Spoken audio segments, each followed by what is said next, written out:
Hello and welcome to the second installment of the 2020-2021 Better Buildings webinar series. I'm Becca Curry with ICF supporting the U.S. Department of Energy and the Department of Housing and Urban Development's Better Buildings Initiative. In this series, we're profiling the best practices of Better Buildings Challenge partners and other organizations working to improve energy efficiency in buildings.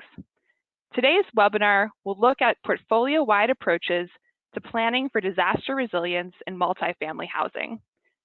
Before I proceed with introducing today's wonderful moderator, I'd like to share a few housekeeping notes with you. First, your phone line is on mute. If you have any technical issues during the webinar, please type them into the GoToWebinar chat box on the right-hand side of your screen. You also have the ability to control the size of the slides on the screen by placing your cursor at the top of the slides and expanding or shrinking the size of the video boxes, and feel free to try that out. Next slide. Today, we will be using the Slido platform for Q&A and audience polling. So let's take a minute to get familiar with Slido. Please go to www.slido.com on your smartphone or your computer. If on your computer, you can open a new window on your computer's internet browser. Then type in today's event code. It's #DOE. During our panelist presentations, you can submit questions anytime here in Slido's Q&A platform. We'll have several minutes of Q&A after each panelist. Also in Slido, if you see questions you like, you can select the thumbs up icon next to the question, which will result in the most popular questions moving to the top of the queue. I'll give everyone a few moments to open up Slido, and we'll be launching an audience poll there shortly.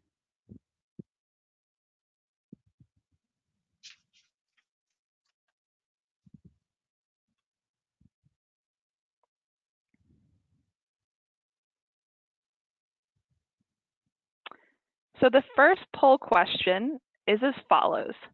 How would you best describe your employer? Please choose the multiple choice option that best applies to you.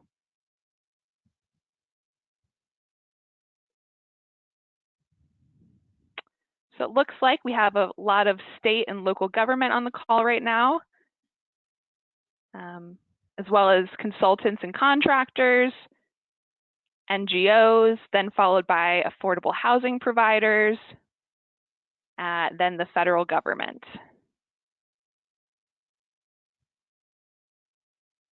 Great. Well, thank you so much, everyone, for joining us today. And feel free to go into Slido and play around and get comfortable with it. So, great. All right, let's go to the next slide. So today's webinar is being run by the Better Buildings Challenge Multifamily Program. The Multifamily Program is comprised of 91 partners with properties all over the country, the vast majority of which are affordable housing providers. Our partners commit to improve the energy efficiency of their portfolios by 20% over 10 years. They receive utility benchmarking assistance from an assigned account manager, and they annually share their energy performance data. You can find out more about the Better Buildings Challenge Multifamily Program by visiting the website below or typing Better Buildings Challenge Multifamily into your search engine. Next slide. And now I'd like to introduce today's moderator, Michael Friedberg, with HUD's Office of Environment and Energy.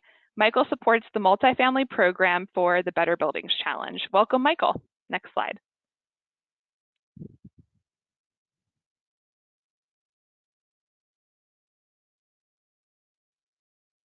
Oh, Michael, you're on mute, Michael.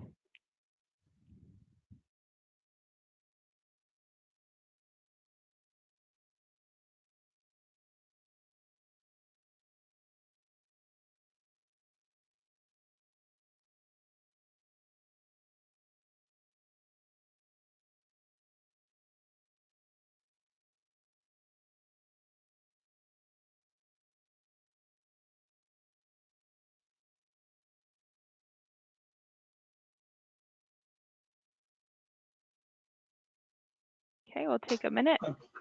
Okay, we good? Yes, loud and clear. Okay, apologies. Technical issues. And while I'm not unmuted, if all the panelists could mute their speakers when you're not speaking, I'd appreciate that. So yes, thank you all for joining us. I'm pleased to be here today. We're going to be hearing 3 presentations from our experts on this topic. We will then have, if there's time, questions and answers for each of the speakers. So please be sure to put your questions in the Slido chat box. And then hopefully we will have time for a group discussion with all of the speakers at the end. So please be prepared to throw in any comments or questions as we go. So next slide. I'm just going to talk for a couple of minutes before handing over to the speakers.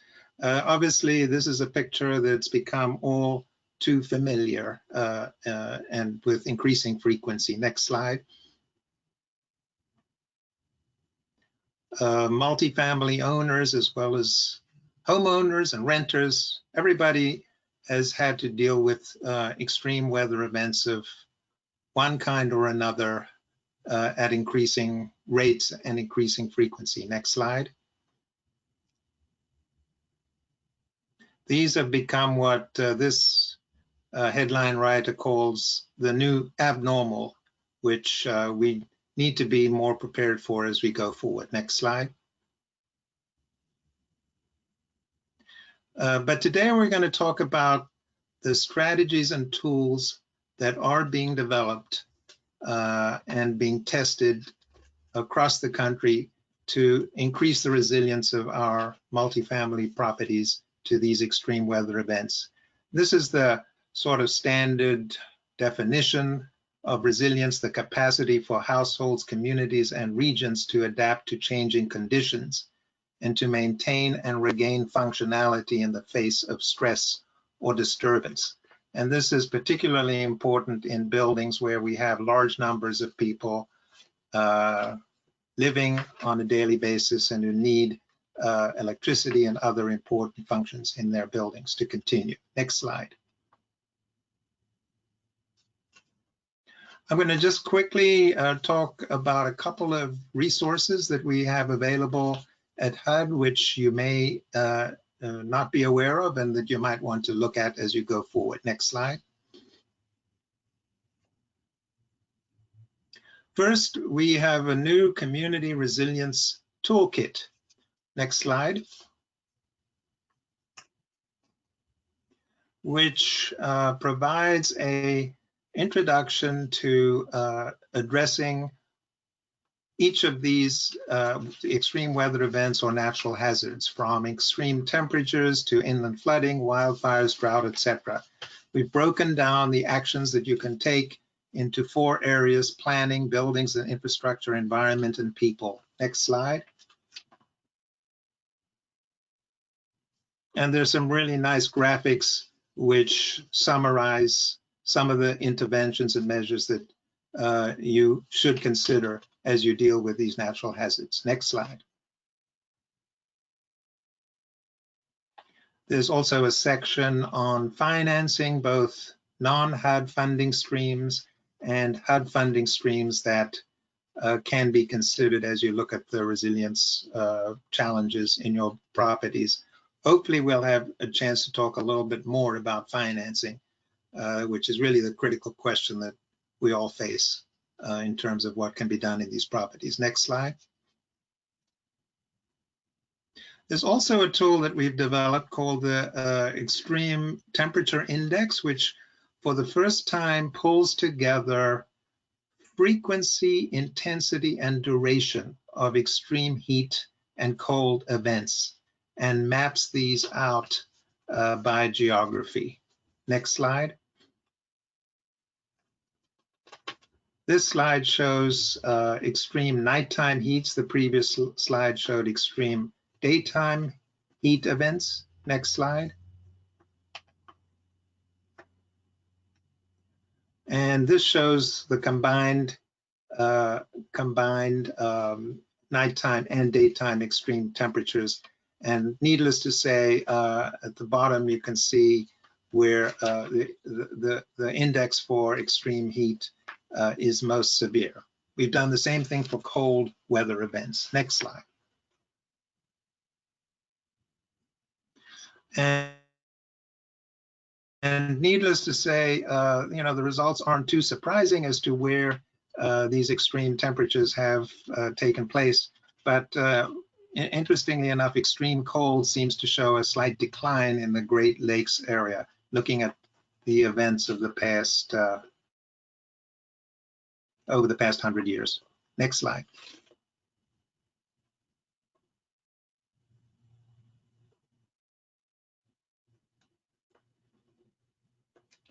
And finally, there's a nice little tool that NOAA developed for us, which maps out HUD properties against various natural hazards through the NOAA Climate Explorer. This shows it for the Houston area. Next slide. A little bit of a lag, I guess, with each of these slides. Appreciate your patience.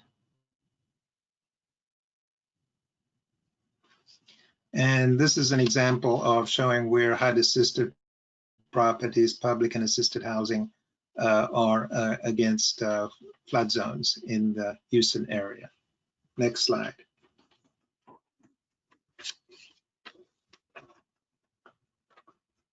So with that, we're going to go to our guest speakers today. We have Laurie Schoeman from Enterprise Community Partners, Tom Chase from New Ecology, Nathalie Beauvais from Kleinfelder, and Lauren Zullo from Jonathan Rose Companies are going to talk about what they're doing in this space. We're going to start with Laurie Schoeman with Enterprise Community Partners. She's the National Director of Resilience and Disaster Recovery of Enterprise Community Partners. And I think she's known to most of us who work in this space. She's a subject matter expert in building science, urban planning, climate finance, and all kinds of other areas. Most recently has been doing some really exciting work in Puerto Rico, which through their Safe Guide, and we might hear her reference some of that in her talk today, but we're really pleased to have Laurie talk about the work that Enterprise has done and is doing in this space. So over to you, Laurie. Thank you, Michael. And it's a pleasure to be with everyone today. How is my sound? Excellent. That's good. It's pretty good. Fantastic. And let's hope for the technical gods to be with us today. And I do apologize in advance if my co-pilot, my 4-year-old co-pilot, interrupts me. But with further ado, I'd like to get started. So again, thank you, Michael, for the introduction. I direct Enterprise Community Partners resiliency and recovery work around the nation. For decades, Enterprise Community Partners has been helping households and communities build and preserve affordable housing to build stronger communities that are connected to opportunity. We've been engaged in recovery and resilience since Hurricane Katrina, and we've been helping communities minimize and prepare for the impacts of a changing climate and volatility since then. Next slide, please. Along the way, we've gained valuable knowledge on how to minimize the impacts of weather-related risks. And we're using that expertise to inform all of the tools, some of which I'll tell you about today. And as we work towards long-term recovery and rebuilding after natural disasters, but mostly emphasizing resiliency before disasters, we would like to continue to equip communities with technical resources, most of them are free, that are needed to remain perpetually prepared. We also know that no two disasters are alike. The people whose lives and homes are affected all need the same thing, however, which is housing, safe and secure housing that they can use to build their futures and care for their most loved ones. And so our focus in all of this work is on the housing space. And I'm so happy to be with you all today to share with you some of the work we've done in multifamily housing. Next slide, please. Our nation is experiencing unprecedented unemployment, affordable housing shortage, and economic downturn. And at the same time, so many communities across the nation are also facing unprecedented risk from natural and chronic disasters. And we know that it's hard to build affordable housing once it's lost. It's hard to build affordable housing in general. And so it's incumbent on us as a community to figure out how to preserve this critical housing stock, because this is the housing stock which includes our housing of public housing, elderly or older adults, renters, workforce. This is the critical housing typology that helps so many Americans survive. But we know we need a new framework for how we site and build and maintain housing and infrastructure that supports this critical need.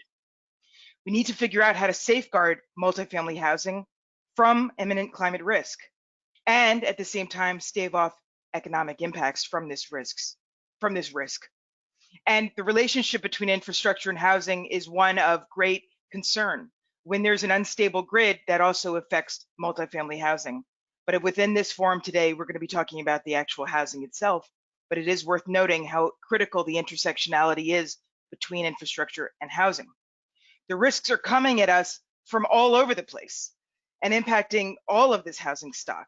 We've got hazards coming along with great ferocity. We're already in the Latin alphabet for our storm season this year.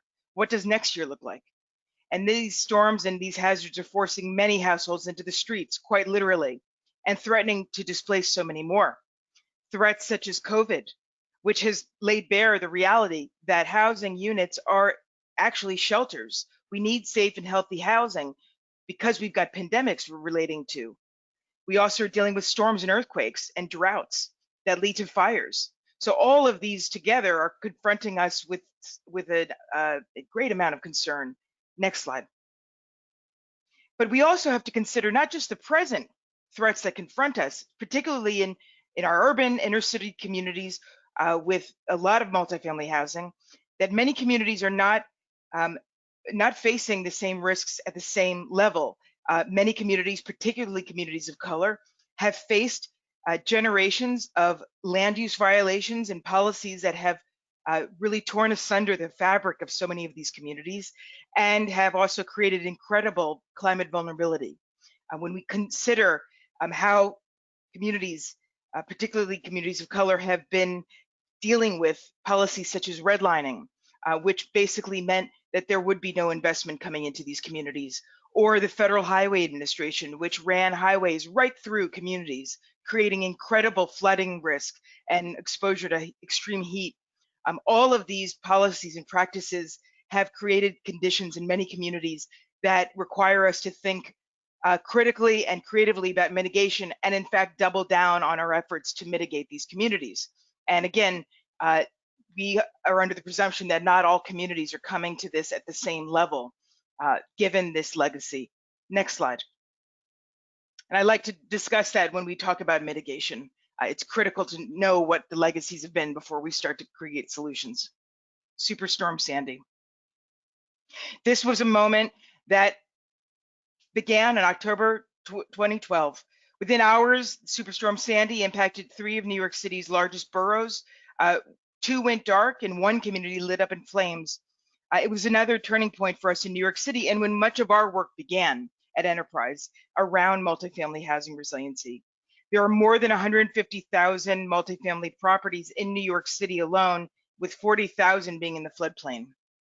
Next slide. So immediately after Sandy, we partnered with 14 affordable housing organizations across the region to identify, why did they lose power? Why did they flood? Why did their residents need to move out? So we toured 150 buildings across the region, large, small, regulated, non-regulated, public housing, elderly housing. We toured every basement and rooftop you could imagine. That was a fun year. Next slide. At least fun for those of us that like to walk along multifamily housing sites. And what we came up with was, what does a resilient multifamily building look like? With approximately 150,000 properties just in New York City alone, what are the qualities of a larger building, and what are the qualities of a resilient building with residents inside? Next slide. We know that multifamily buildings primarily perform better than single family structurally. They're stout buildings. These are big concrete facilities. But what we are concerned about is what's happening inside of these buildings. If you don't have electricity and you don't have plumbing, it's hard to live in those units, especially if you're on the upper floors. So many of the challenges that confronted us at the time and still do is funding availability, staff capacity, resident needs, programmatic challenges, and connections to the larger infrastructure. We know that multifamily housing is not just about the bricks and the bones. It's about the people inside of it. It's about the programming that funds it, that regulates it. So there's a lot more to multifamily building than just a design or just a building solution. Next slide. And so we started with the idea that we need a building assessment component. We need a resiliency assessment standard. And so me and a couple of my dear colleagues at the time sat down and said, what do we need to look at in these buildings? And what we did is we created a multifamily assessment that looks at how do you understand the costs of each intervention? We looked at how do you understand the intervention strategies for basements and sites and roofs? How do we consider the past, how it's impacted the building's operations? Have you had flooding events? What have been the legacy issues? And we also looked at how do we deal with the connections to the various utilities, because that was a big issue. How are these buildings relatable to the energy grid, the water grid? Next slide. So here's what we found. It's no surprise to any of you that after walking through 150 buildings, that elevation is just not feasible for those buildings. Elevation is a standard mitigation measure for a lot of single family housing. And this is one that's proffered by our colleagues at FEMA and other building science teams. But you can't lift a 300 unit building. It's not possible, nor would anyone want to. We also realized very quickly that the residents in these buildings need to stay in place while you're making improvements. You cannot displace residents. They have nowhere to go. We also realized very quickly there is no funding. Whatever reserve is in place is very limited, and it can barely pay for an insurance premium in some circumstances. And then finally, how do we capture some ROI? How do we capture some savings? So then we started off, next slide, on our journey to figure out what would be the best physical needs assessment. Typology, and I want to just tip my hat to my colleague Tom, who you'll hear about later, who's been with us on this journey. New Ecology, and specifically Tom Chase, has been with us on this journey to figure out what a physical needs assessment looks like. And it's been a great honor of mine to work with him through the years. We worked with the Washington, D.C. Department of Energy and Efficiency to develop what we think is the best-in-class standard for physical resiliency needs assessment. And this was based on years of honing these assessments over time, since the days of Sandy, through our work with the New York City Housing Department, and on and on. And what we created with Tom and New Ecology and the NIB and DCDOEE and CEG was a free resiliency tool that can be able to help you figure out your resiliency needs as a multifamily building owner and incorporate solar and backup. Next slide. And this is a free tool that essentially asks you for a variety of things. As I've said, your project background, what are the impacts that you faced in advance? We also looked at what are some questions that would lead you to developing strategies. And then what's your energy and water baseline for your building? Next slide. And essentially this process can be dealt with by a smart building professional at the building. We wanted to take this out of the hands of engineers and architects that could charge quite a bit of funding to owners that just didn't have it. And so this tool is a tool that asks some simple questions, and what you get in response is some really good solutions, we believe, for your resiliency. Next slide. So what you may ask in the audience, what are the solutions? If we can't elevate a building, what can we do? We joined up with 50 or so colleagues from around the country, our colleagues from the Resilient Design Institute with Alex Wilson and Jim Newman, and all other, Mark Ginsberg and other colleagues, to try to understand what does it mean to create resiliency for multifamily buildings. And what ended up coming out of this and emerging was the Multifamily Building Resiliency Strategies Guide, which features 19 strategies that will help you mitigate and adapt your building to the changing climate. Next slide. And essentially, it's broken down into 4 categories. And these 4 categories are essentially your mitigation practices. This is your standard protection mitigation, wet flood proofing, dry flood proofing, perimeter flood protection. Then you've got your adaptation strategies. These are the strategies that point to energy efficiency and conservation, reducing the heat envelope. Then we've got our backup strategies. These are your classic backup energy generator, potable water strategy. And then we've got our community strategies, which looks at how to support the community on site. And this guide is now, I'm proud to say, has been used to leverage over $180 million of investment into multifamily housing in New York City and New York State. So it's a well-used guide that we are very excited that will continue to evolve throughout the years. And we'd like to do one for an update and incorporate some West Coast strategies as well. Next slide. And basically the process for the guide is you first identify your hazards, your conditions. What are you building for? Are you building for 2020, or are you building for a building that's going to survive into 2080? So you want to know the current climate conditions as well as your future climate conditions. And I know Michael's been interested in doing this at HUD. How do we understand what our future conditions are in the communities we're working in? Because you have to design for that. Secondly, how do you assess your risks? So use that physical needs assessment tool I just introduced you to assess your risk. It's a 2-hour walkthrough of your building, and what you get out of it is a pretty lengthy set of recommendations. And then finally, you're going to determine which strategies make sense for you based on high to low cost or ease of intervention.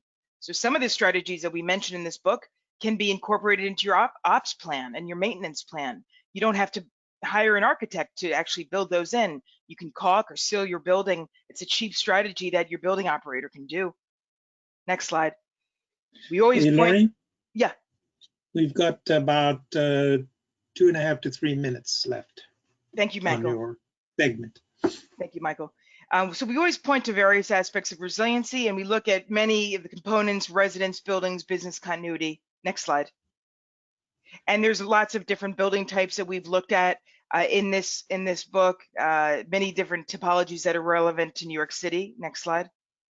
And these are strategies that point to low cost. Next slide. As well as high cost. And these are strategies that all are laid out in the book. Next slide. And you know, a lot of these strategies, such as this one, recommends that if you're putting in a generator, don't size it for your each individual unit. I see this mistake happening all the time. Size it for common loads. You don't want to set up your residents with the expectation they'll be able to turn on their TV if the power goes down, unfortunately. Next slide.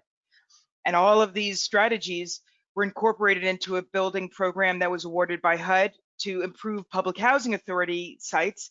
And this is a building that Tom and I worked on, which was to improve a public housing facility in Long Island called Moxby Rigby, and it incorporates all of the various features that we mentioned in the book. Next slide.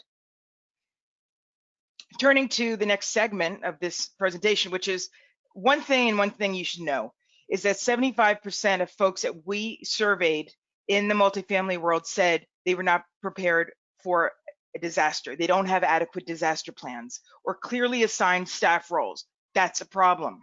So, next slide. We set forward with our partners at Fannie Mae to digitize a tool on creating a business continuity toolkit for the multifamily housing industry. This is also free. It is available to you, and it will be ready to go on December 10th, where we're having a big symposium with Fannie Mae on this work. Next slide.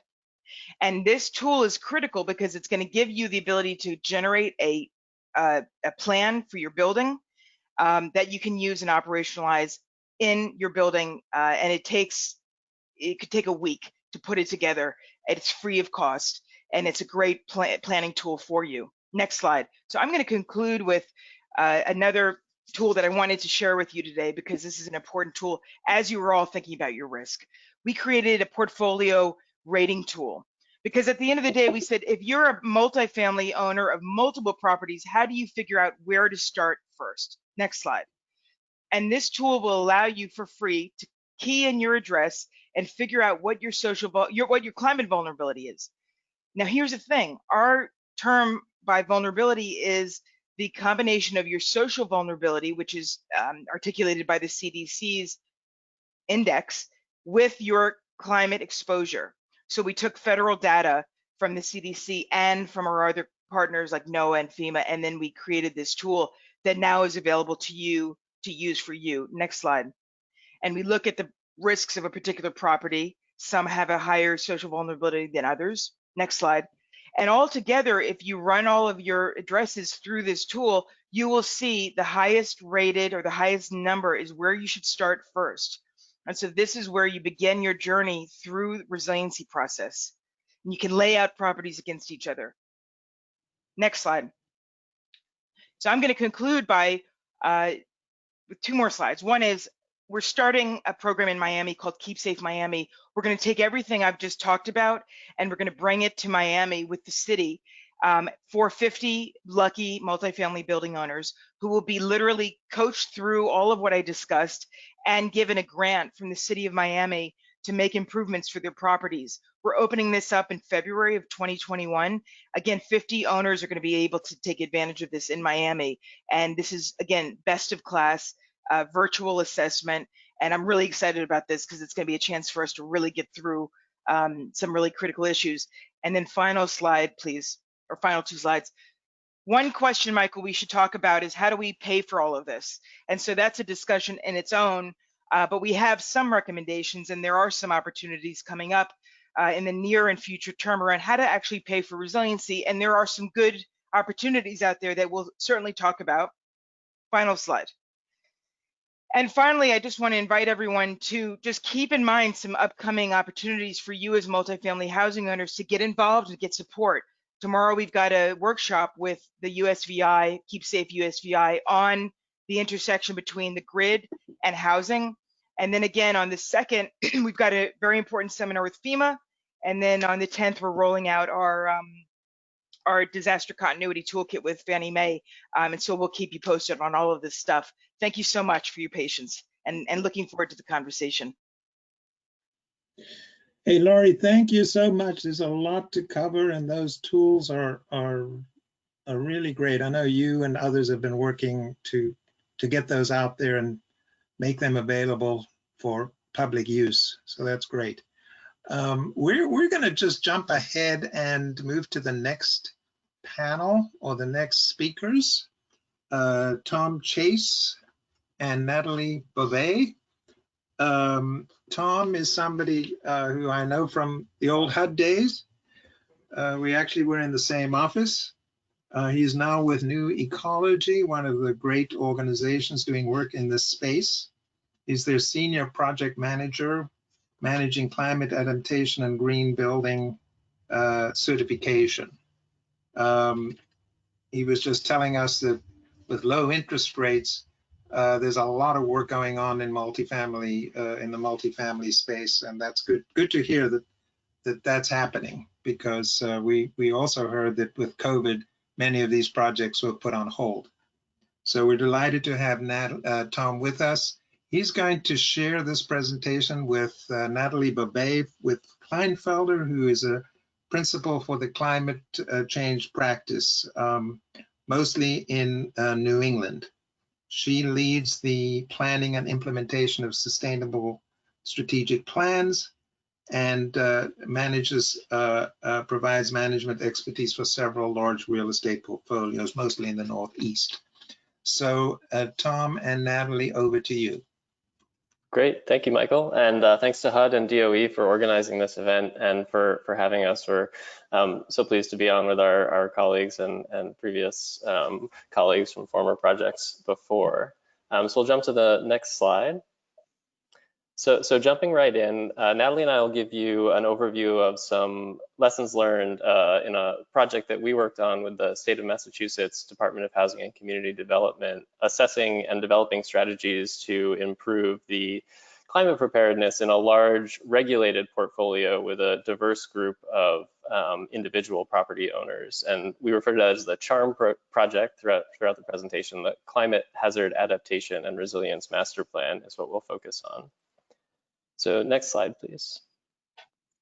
So after a quick overview of that project, we'll show you, we'll do a little bit of a deeper dive into how we identified risk and vulnerability within this large portfolio, and within that, how we prioritize developments for potential future funding or implementation of resilience measures. We'll share some of the tools we developed to enable individual property owners to make their properties more resilient, and we'll reflect on some lessons learned as well. Next slide.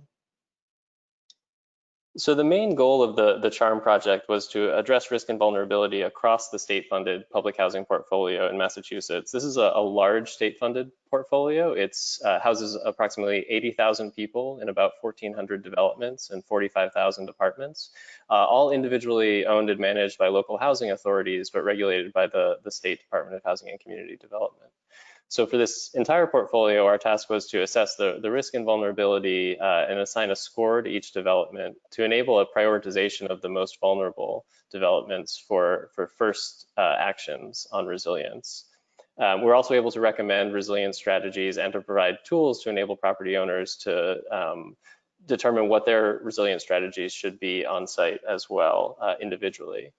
And then from that, the Department of Housing and Community Development is able to integrate our findings into their ongoing operations, as well as to continue the process of investigating potential limited or targeted funding assistance to help those sites that are most in need of improvement.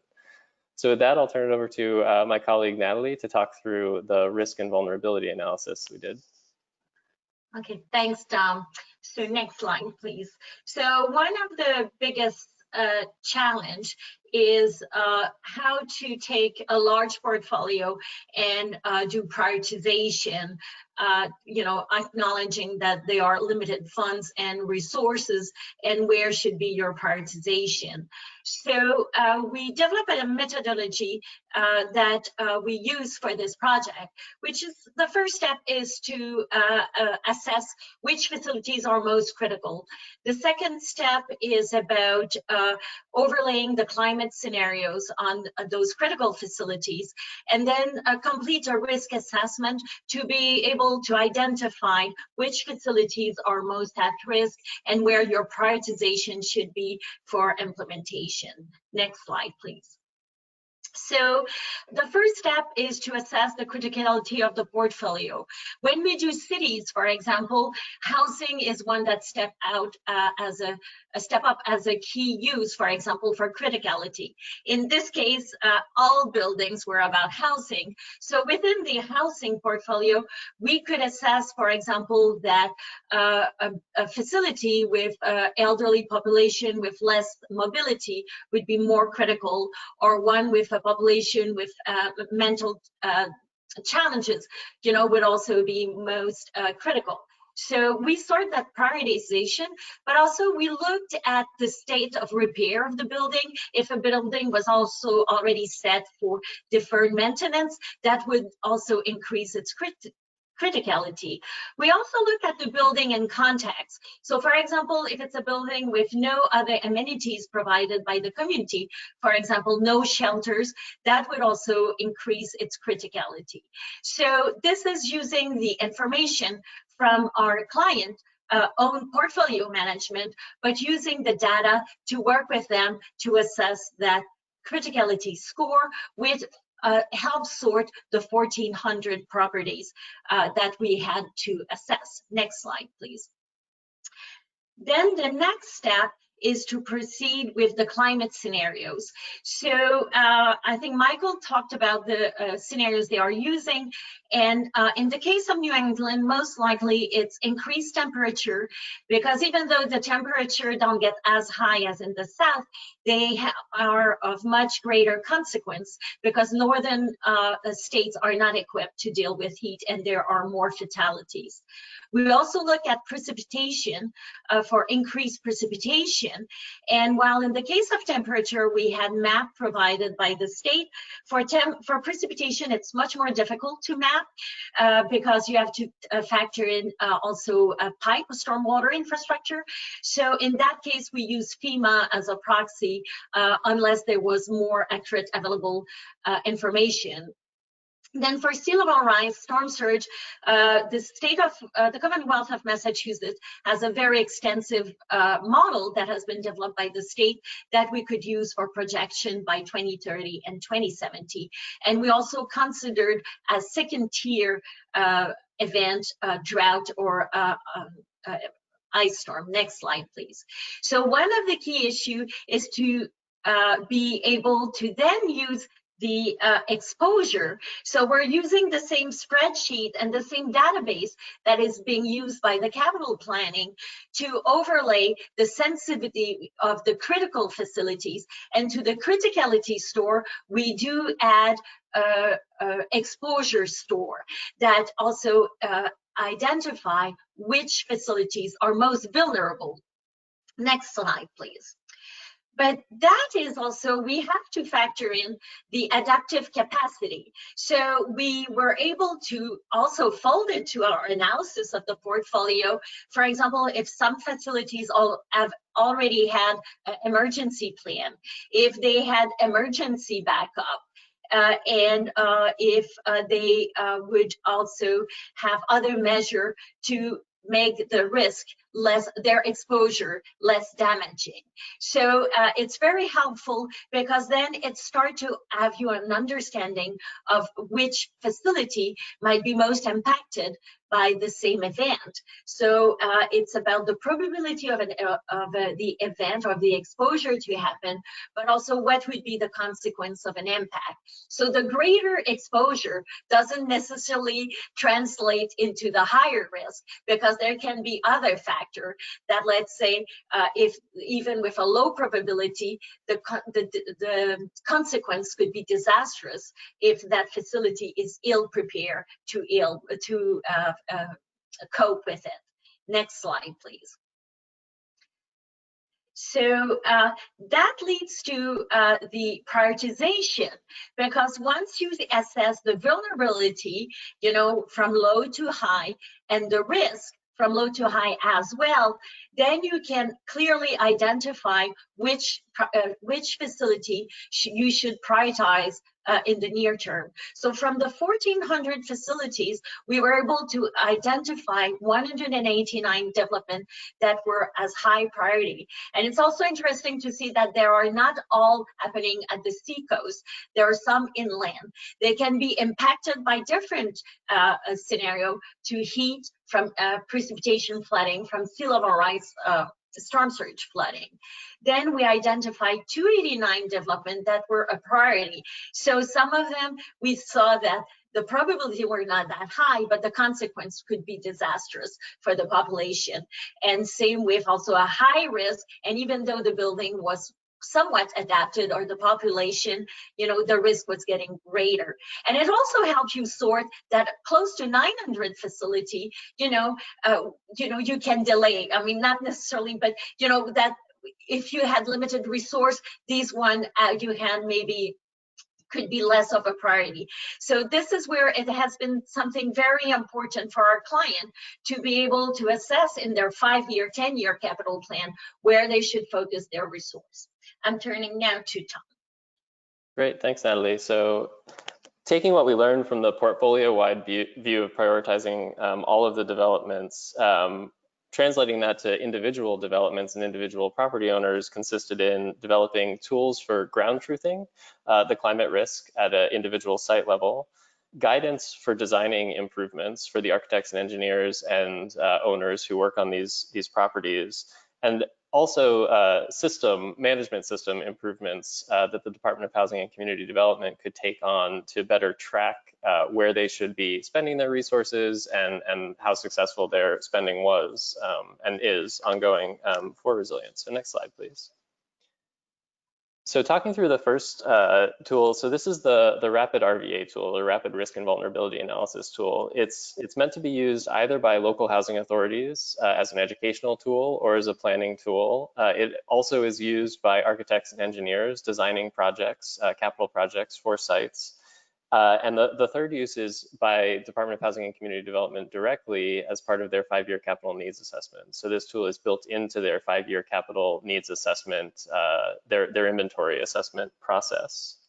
It's 34 questions. It can be completed in about 20 to 30 minutes by an experienced property manager, and it provides the user with a 0 to 100 resilience score in addition to specific recommendations. Next slide, please. So this is what the tool looks like. It's either Excel-based. There's also a static PDF printable version of this. It's a series of yes or no questions that generate a list of applicable resilience strategies for a given property, as well as that score. Next slide, please. The output of the tool is a brief description of the strategies recommended for a given site, as well as a link to design guidelines specification sections. So these are Department of Housing and Community Development design guidelines spec sections that correspond directly to the construction specification index that architects and engineers are used to using. Next slide.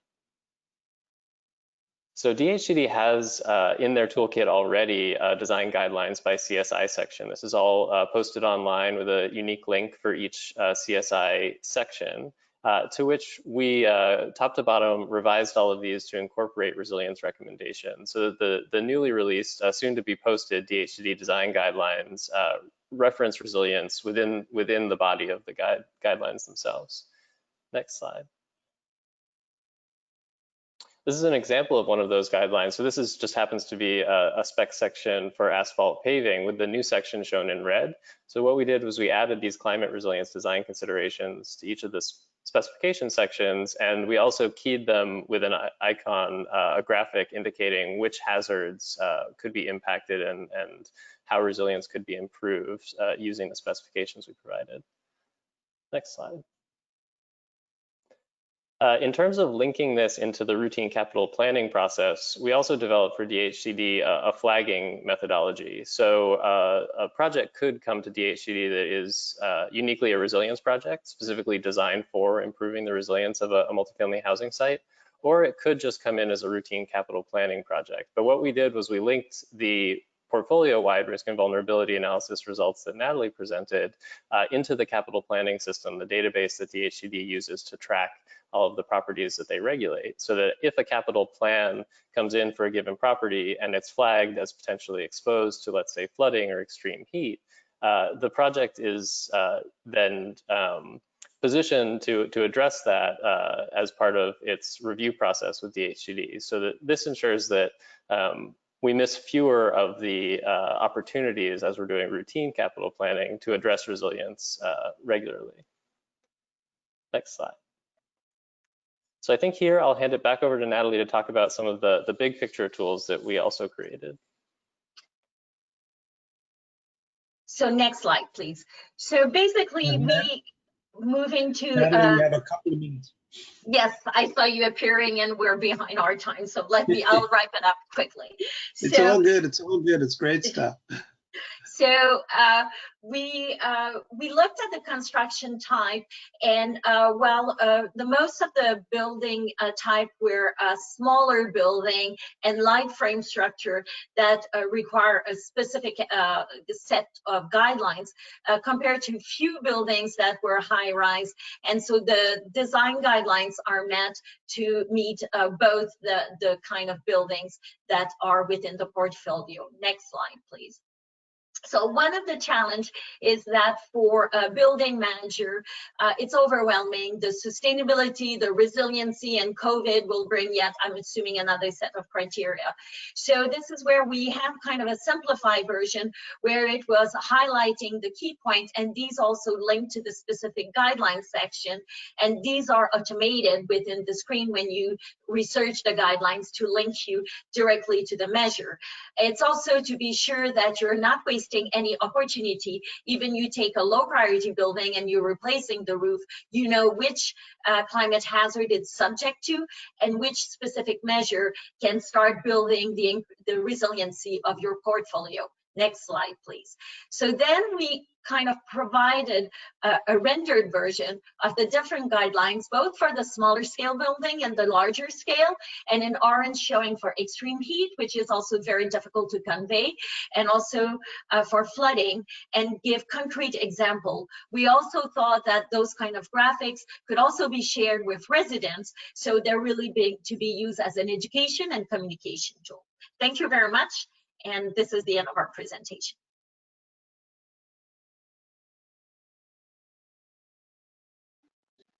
That is remarkable work. I think we're going to have to schedule a 2-hour session for you just to give folks a tutorial on all of the above. We had one question though, just a little bit more on the criticality score and how you came up with that in the first place. And obviously the algorithms for all of these could take a while, but maybe you could just say a couple of words about that score. Yes, and that's kind of a standard approach used by the military, by the way, to assess risk. But we thought it was very transparent and straightforward because we could put that into the spreadsheet, which is kind of an easy way for most, agency to manage. And then this is where it's it's a formula, so you can get it right or wrong. So what we do is we assess what we think is most important, and we share the formula with our client, and then we could look at the result, and we have a gut factor, which is basically we look with the city, the building manager or the portfolio manager, and we put some kind of also a judgment, institutional knowledge to it. So it's a balance between kind of a very systematic approach that is justified, and we can document the methodology, and also being able to factor in the knowledge. And we also have a placeholder for best available information, like for example for precipitation we had limited information, so that section can be implemented or adjusted as information is being made available. Thank you very much. I think there'll probably be some interest in unpacking those scores later. So thank you, both Tom and Nathalie. The contact information is on the screen. And now we're going to go to our final presenter, but certainly not the least of us on the panel today.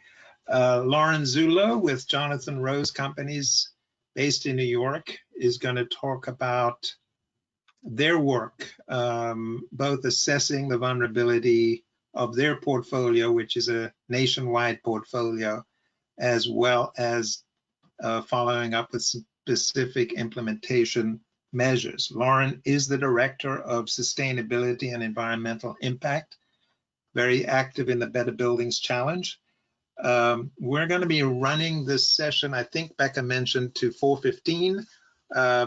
So please stick with us, and hopefully we'll have a few minutes to have a general discussion.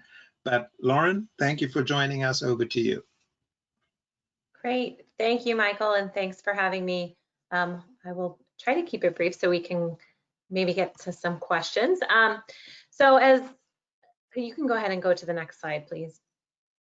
As Michael mentioned, I'm Lauren Zullo. I'm the Director of Sustainability Environmental Impact at Jonathan Rose Companies. And next slide, please. So just a little bit about Jonathan Rose Companies to give you some context in how we approached this portfolio resilience issue. We have approximately 90 properties across 18 states.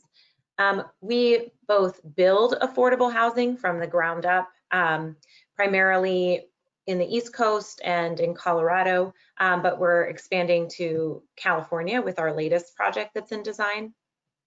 So we touch on a lot of different regions and different climate risks. We also invest in existing affordable housing, and we implement energy, water, and health improvements and preserve its affordability for the long term. We also have a strong focus on social resilience and implementing or creating communities of opportunity. We do this through a series of private equity funds, the latest of which we closed just in September, and it consists primarily of impact investors. Next slide, please. So I mentioned impact investors here just to provide a little bit of additional context on how our mission frames our approach to resilience.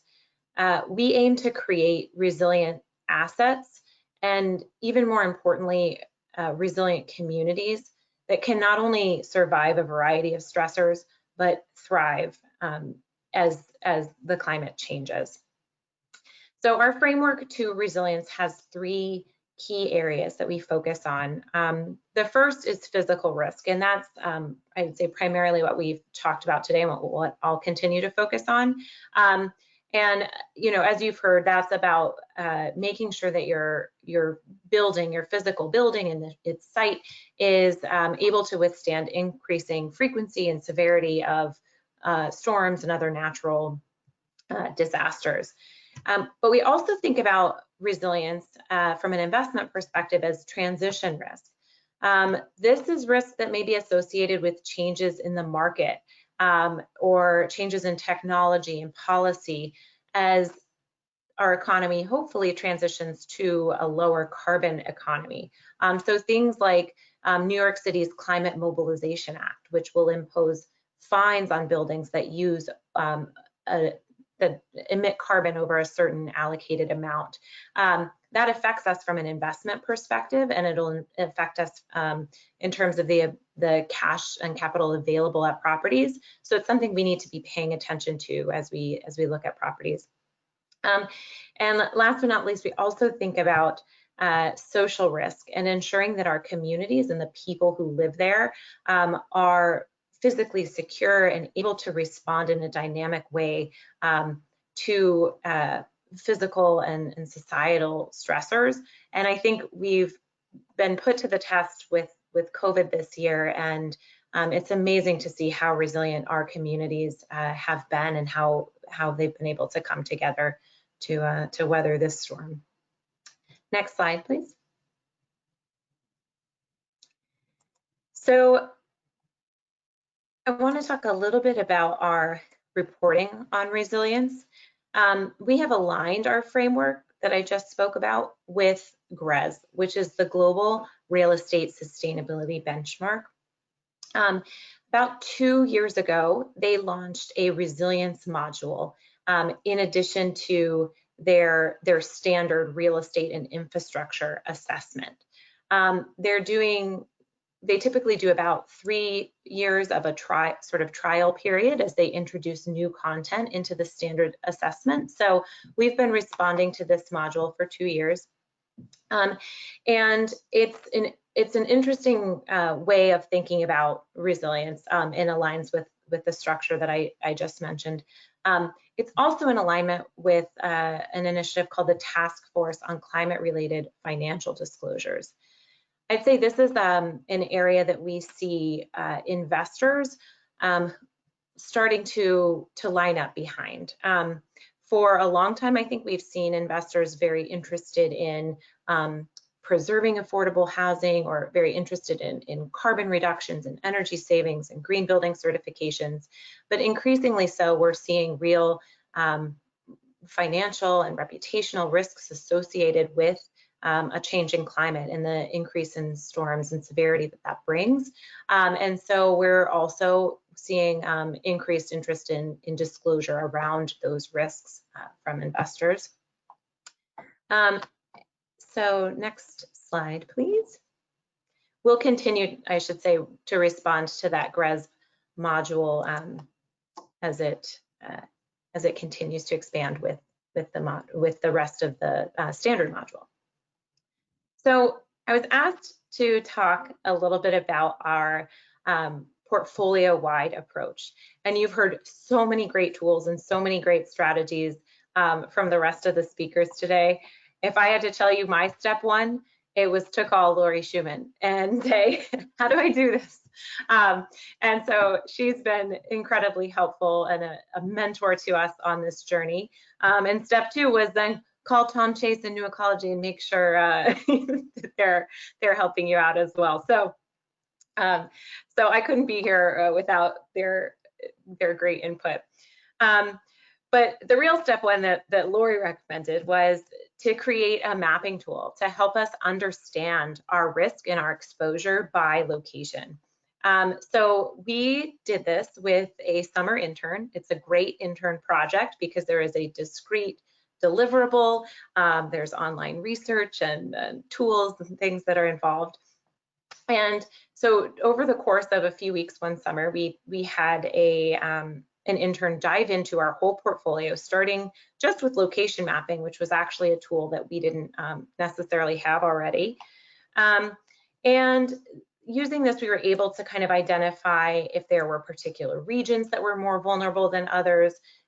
We were able to see particular risk types bubble up to the top and sort of emerge as the most common risks that we were facing across the portfolio. And to do this, we were using, at the time, local climate reports and local risk management reports that were publicly available. I'm super pleased to hear of all the latest advancements in the tools that both of these teams have put out. I think it would have saved us some legwork. But on the next slide, please, I will talk to you a little bit about the tools that we were using, or the example document types that we were diving into. There is our biggest concern, to be honest, at first was what type of information would be out there? Are we going to be able to find anything from local governments and cities, counties, states about what sort of climate risks they're facing? And much to our surprise and happiness, we were able to find a lot of information. So a couple of common types that I'll just highlight here that are really great localized ways to get information about risks and strategies are through a few different publications that you can probably find in nearly any jurisdiction you're looking in. The first is resilience reports or climate resilience plans. They may have a variety of names, but if you just search around, you'll be able to find these documents. There was a huge cohort of cities that were involved in the 100 Resilient Cities project, which is now no longer operational, but still has a lot of website content out there. So cities, through this initiative, not only identified their top local risks, but also put together action plans for how the city would be adapting and strengthening the resilience of their communities. So that's a great place to start wherever you're looking. It also allows you as a building owner to align your goals with your city or your local jurisdiction. In some of the more even forward-looking cities like New York, they may have taken it a step further because buildings and the built environment are so integral to cities meeting their own resilience goals. Some cities have put together a lot of information that's specific to the local area about how buildings can become more resilient. So in New York City, we rely heavily on the climate resilience design guidelines. And finally, you might think, hey, is this something that's only available in big cities or well-funded jurisdictions? We have buildings all over the place, and so one thing that we found to be almost universally true is there is some sort of hazard mitigation plan, natural disaster response guidelines, or emergency planning document at the county level or your township level that will have some information about what that community has done and identified as its biggest risks. So these are obviously just a jumping off point, but it was a great way for us to start to gauge relative risk across the portfolio. Next slide, please. So from there, we were able to understand our big picture sort of disaster types. And we then started using the Ready to Respond guide that Laurie spoke about. And that helped us evaluate potential impacts and interventions that we could have at the actual building level. So for example, flooding, right? Obviously a power outage associated with flooding or equipment damage, but there are other sort of secondary risk issues like mold and mildew. And so we wanted to understand when we're talking about a specific natural hazard, what are the impacts then at the building level, and what types of interventions can we start to undertake? So for all of our risk types that we were exposed to, starting with the most common risk types, we started to develop this this list of impacts and interventions, as well as the associated costs, to start to map out what types of exposures we had and what steps we could take to improve. We also then started to look at our capital planning cycles and our property business plans to determine when we may have another capital infusion. As Tom mentioned, it's really important that we not necessarily think about resilience as a standalone improvement, but that we capture every opportunity where we're making a capital investment and ensure that it's the most resilient option possible. So the way that their team integrated resilience into the regularly occurring capital planning cycles was really critical. So we identified those properties that had capital events coming up. We also then conducted a series of site interviews to ground truth the risks that had been identified at the regional level. We asked site teams about specific risks. We asked about their history. We did try to ask about, looking into the future, and I'll admit those are harder questions to project out. But by getting a sense of existing resilience infrastructure and processes and procedures that they had in place, we were able to put together some preliminary plans for site interventions that would be scalable across our whole portfolio, and then start to identify the buildings that needed deeper dives. Next slide, please. Hey, Lauren, we got 2 minutes. Okay, and I'll breeze through these next two. We brought new Ecology on site at several properties to do deeper assessments for us. Next slide, please. And so from there, we got a list of recommendations coming out of that assessment. We've categorized these in alignment with the Ready to Respond guide. Some of the examples of improvements we could make at a particular property in Connecticut was around flood protection. We identified that the building had flood risk, and on a ground floor electrical closet, we have installed now a concrete curb that adds some additional protection from floodwaters. We actually identified we did have backflow prevention valves, but we had to repair them, so that work is underway. We made some lighting improvements to reduce our overall energy use.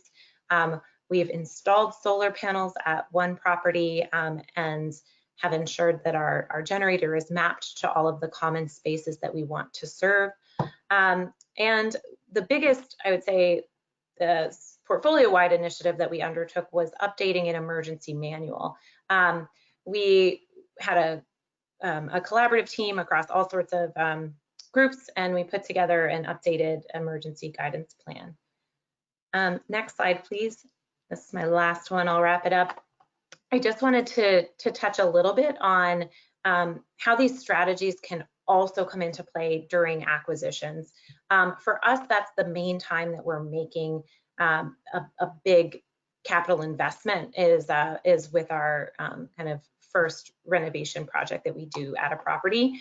And so we are now starting to incorporate a lot more of this resilience assessment and planning upfront during our due diligence period, or even prior to that. We'll be looking at the future climate challenges that a site faces, and trying to ensure that we are including resilience measures into our renovation scope and budgeting. So to do that, we just, again, kind of look at the variety of tools that are available at the local level. So obviously, again, New York has a lot of options available, from extreme heat planning to future-looking flood mappers.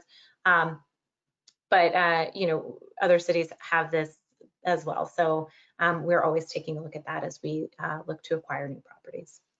So I'll leave it at that. Thank you. Thank you. We're going to have to do a site visit if and when we're allowed to do site visits. See what you guys are doing. Hopefully someday soon. I was pleased to see the Los Angeles example out there, and we're probably going to have to do another panel just on West Coast strategies particularly on the wildfire front.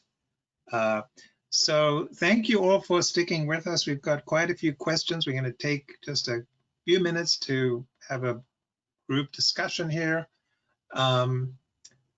There was a question about financing. How do we pay for these improvements? Don't know who wants to address it. There was a specific question about CPACE, commercial PACE. Has that been used? I wonder if Lauren, you want to take that, but if any of the other panelists have thoughts about, are we making progress at building resilience into how investors and or lenders are looking at financing multifamily renovations or new construction? Or what more do we have to do in that space?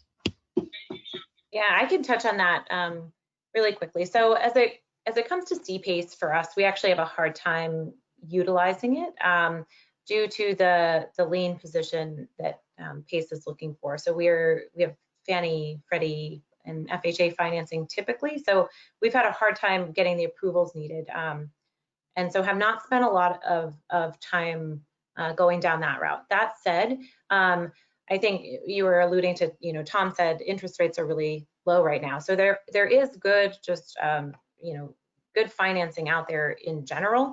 The challenge that you have, or we have, often is competing capital needs. There's a lot of work that needs to be done at properties.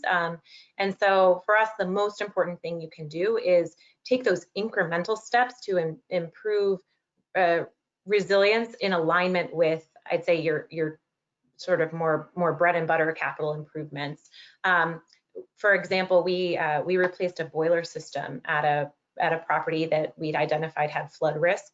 And as it was a on-grade ground level domestic hot water boiler. As we installed it, we said, let's raise it up. So it sits on a concrete platform that's a little bit higher than the area around it. It was only a few $1,000s of an add, but that's increased our resilience from flood, and will ensure our residents can get hot water in the long run. The last, just super quickly, we'll mention that everyone says insurers should be interested in this, and we have seen a little bit of traction as we've been installing real-time water monitoring systems. So it's more so as a water efficiency measure, but it also works as leak detection or flood detection. And we're definitely getting some interest from our insurance carriers in premium relief due to that technology. Michael, I would just, yeah, go ahead, Laurie. Michael, I would just add, one of the things we're looking at in Miami is deploying CDBG-DR funding through the city to multifamily housing owners to make improvements. And loans for multifamily housing, affordable housing owners are difficult. We're looking for subsidy grants. We're looking to develop what we mean by an ROI. It's going to take a commitment by the federal government, by the states, by the cities to really finance this work. We believe it's an inherent good for the community, for taxpayers, because it's a lot more expensive after an event than it is to invest in the community and the housing before. It's exponentially more expensive. In fact, we've never even calculated the entire cost of what it is, the damages incurred. So there's a lot of work we want to do in the upcoming year with all of you to figure out how to finance this work. Yeah, and then there's FEMA, of course, and the brick money that might, public assistance funds, etc. So maybe we need to do another session just on paying for these improvements. Any quick thoughts, Tom or Nathalie, on the subject, or? Yeah, I would just jump in quickly and build off of what Laurie said. Take a look at a longstanding program in the Boston area that LISC Boston has been working on to fund energy efficiency assessments at the time of recapitalization or acquisition. To that program, to that grant program, they've added resilience assessments as an eligible expense, and that helps the individual properties, but it's also communicated to the funders and financiers so that they can, the first step I think in financing is understanding what this costs, as Laurie said, and then understanding next if we can cover it in the budgets that we're building for these projects and their cash flows. I'm going to ask Nathalie just to answer one technical question, perhaps. Thank you, Tom. And then back to Becca to wrap up. A technical question. Somebody asked, which type of residential building structure is most resilient? Is it steel frame, insulated concrete form, particularly when it comes to flooding? Have any thoughts on this? That's a tricky question because it depends on so many variables. But bottom line,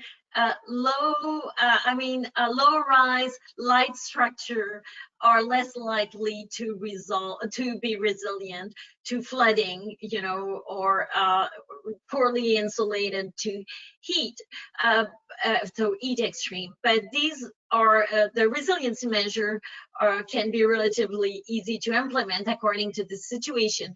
Larger structure, you know, though the cost of paying for the resiliency is more aligned with the total value of that structure. So, you know, there's many variables, but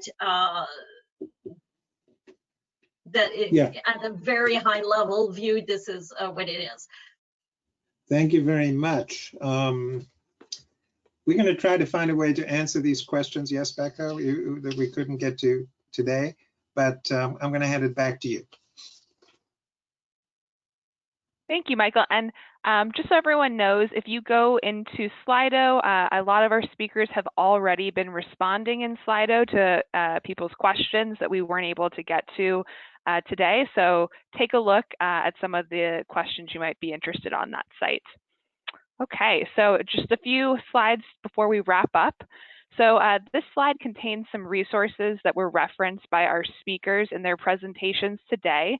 And as a reminder, the entire slide deck we made available to attendees in the near future. You will be getting an email that contains a link to both the slides as well as the recording.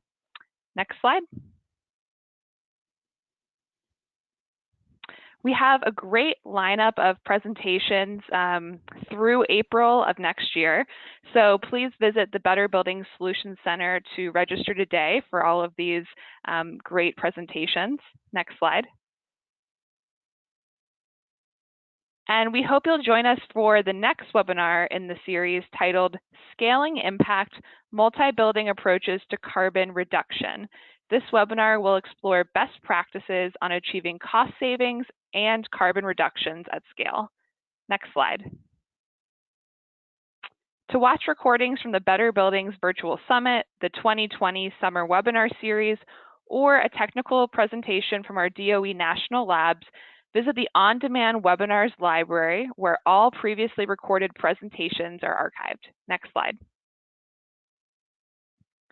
So this is the Better Buildings Solutions Center, where you can find one of our 3,000 publicly available solutions. You can explore by topic, solution type, or go to one of our program and partner pages directly.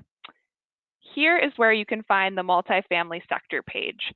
Hover over Programs and Partners, Challenge, then select the sector. Use this page to explore curated content for the multifamily sector. With many featured solutions, webinars, and more, the multifamily sector page can help you tackle your specific energy challenges.